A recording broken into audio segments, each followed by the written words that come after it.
इसमें आपको थ्योरी मिलेगी टाइफाइड की। मॉर्निंग फ्रेंड, कैसे हैं आप सब। उम्मीद करती हूँ कि आप अच्छे होंगे। जैसा कि मैंने कल आपको कहा था कि मैं टाइफाइड के बारे में आपको पूरा डिटेल में थ्योरी बताऊंगी। तो चलिए आज का टॉपिक शुरू करते हैं।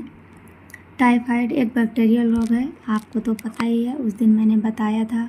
इसका जीवाणु इसका बेसिलाई साल्मोनेला टाइफी है। इसमें बुखार लंबे समय तक रहता है। इसको एंटेरिक बुखार भी कहते हैं। टाइफाइड एक संक्रामक रोग है जिसे अंतःज्वर या मियादी बुखार भी कहते हैं। तो इसके तत्व देख लेते हैं क्या है।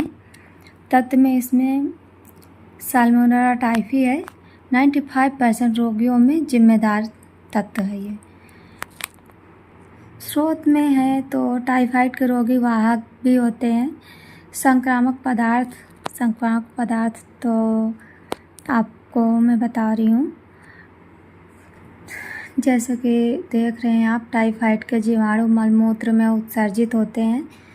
उम्र अगर देखी जाए तो यह सभी उम्र को प्रभावित करती है। ज़रूरी नहीं कि छोटे बच्चों को या फिर बड़ों को प्रभावित करती हो, ये सभी उम्र के को प्रभावित करती है। प्रतिरक्षण में देखिए, टाइफाइड के एक बार होने के बाद लंबे समय तक प्रतिरक्षण होता रहता है और ये दोबारा भी हो सकता है। अगर एक बार आपने इलाज कराया तो ज़रूरी नहीं कि ये आपको दोबारा नहीं होता है, दोबारा भी हो सकता है। खाने पीने का देख लीजिए, जैसे कि पानी है, दूध, भोजन है। मक्खियाँ टाइफाइड के प्रसार में सहायक हैं। गंदी जगहों से, मतलब गंदी चीज़ों से ये टाइफाइड बहुत जल्दी फैलता है। हमें हर जगह स्वच्छता रखनी चाहिए। अस्वच्छता पूर्ण आदतें, मैंने आपको अभी बताया ना, हमें हर जगह स्वच्छता रखनी चाहिए।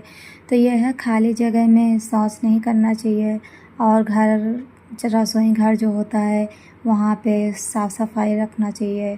अस्वच्छता जो होती है आदि, मतलब कहने का मतलब है कि आपको सफाई रखना चाहिए।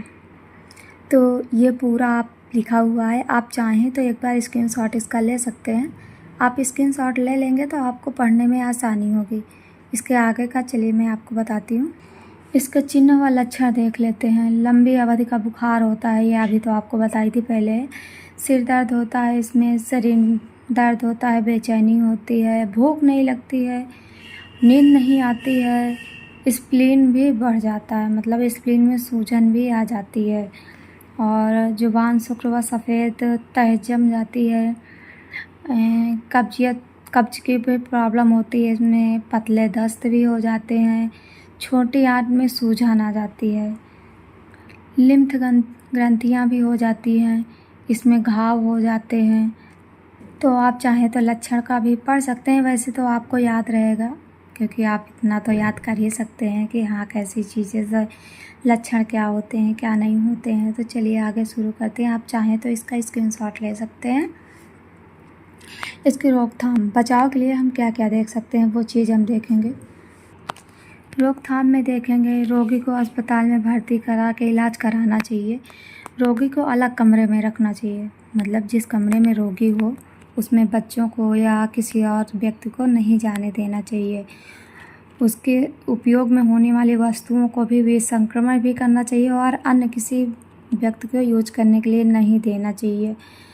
सुरक्षित वातावरण या शुद्ध पानी, भोजन पदार्थ सब शुद्ध लेना चाहिए, साफ़ सुथरा, गंदगी नहीं होनी चाहिए। और इसके रोकथाम के लिए टीएबी वैक्सीन लगती है तो उसे भी लगवाना चाहिए। अगर ज़रूरत हो तो वो तो डॉक्टर जिस हिसाब से एडवाइज करते हैं आपको उस हिसाब से करना चाहिए। टीएबी वैक्सीन का फार्मूला लिखा हुआ है, आप लोग स्क्रीनशॉट ले सकते हैं रोकथाम का पूरा, और ये फार्मूले का भी आप ले सकते हैं। इसकी डोज भी बताती हूँ मैं आपको, ये इसका स्क्रीनशॉट ले लीजिए। Paratyphoid A and paratyphoid B दोनों का। ये टीएबी एक संयुक्त टीका है, मतलब TAB जो मैं अभी बताई हूँ, paratyphoid A and paratyphoid B, ये एक संयुक्त टीका है जो टाइफाइड और पैराटाइफाइड A और B से सुरक्षा प्रदान करता है। जैसे कि यह एक एंटीबायोटिक रूप में रहता है। आपके साल्मोनेला टाइफी जो बैक्टीरिया जीवाणु होता है उससे लड़ने में सक्षम करता है। TB वैक्सीन का जो डोज होता है तो वो 0.5 ml होता है। ये तो हम डॉक्टर के अकॉर्डिंग क्या कहते हैं मिलता है, जैसे ही डॉक्टर एडवाइज करते हैं उस हिसाब से। लेकिन जो थ्योरी देखी जाए तो इसमें मात्र 2 खुराक के रूप में 1 महीने के अंतराल में देना चाहिए इसका जो डोज होता है। तो वो इस प्रकार है, आप लोग इसका स्क्रीनशॉट भी ले सकते हैं। और टाइफाइड में कुछ चुनिंदा दवा हैं तो उसके बारे में भी मैं आपको बता देती हूँ। तो जैसे कि आप देख रहे हैं, क्लोरोमाइसिटिन कैप्सूल है ये। इसकी डोज 2 से 50 mg है। प्रत्येक 4 घंटे से दी जाती है।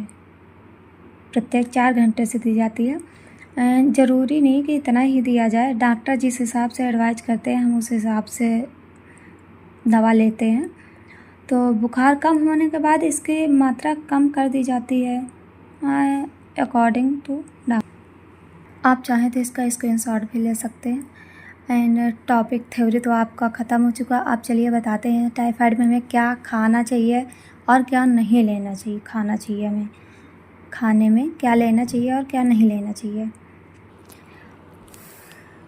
आप इसका स्क्रीनशॉट भी लेकर पढ़ सकते हैं। खाने में क्या लेना चाहिए टाइफाइड में, तो तरल पदार्थ लेना चाहिए, भरपूर मात्रा में तरल पदार्थ लेना चाहिए। और नारियल का पानी जैसे कि छाछ है, सूप है, दलिया है, नरम फल है, प्रोटीन स्रोत जैसे कि दाल, अंडे, सोयाबीन आदि।